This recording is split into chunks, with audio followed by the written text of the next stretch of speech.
ફરી આપ સૌનું સ્વાગત છે।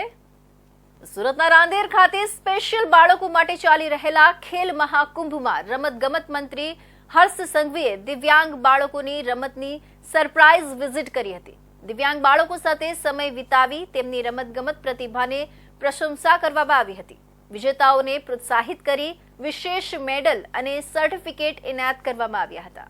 ગુજરાત રાજ્યના રમતગમત મંત્રી હર્ષ સંઘવીએ રાંદેર ખાતે ચાલી રહેલા ખેલ મહાકુંભમાં સ્પેશિયલ બાળકો માટે આયોજિત રમતગમત પ્રવૃત્તિઓમાં અચાનક મુલાકાત લીધી હતી।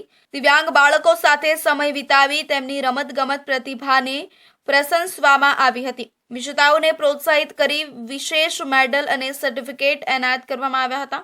મંત્રી હર્ષ સંઘવીએ પોતાની હાજરીથી બાળકોમાં ઉત્સાહ ભર્યો અને તેમની સાથે કેટલીક રમતો રમી, જેનાથી બાળકોમાં ભારે ઉત્સાહ જોવા મળ્યો હતો। મંત્રીએ રમતના ક્ષેત્રમાં દિવ્યાંગ બાળકોના પ્રગતિ માટે સરકારના પ્રયાસો વિશે પણ માહિતી આપી હતી।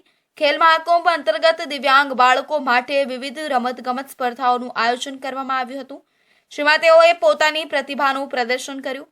વિશિષ્ટ બાળકો માટે અલગ કેટેગરીમાં રમતો યોજાઈ વિજેતાઓને મેડલ અને સર્ટિફિકેટ એનાયત કરાયા હતા।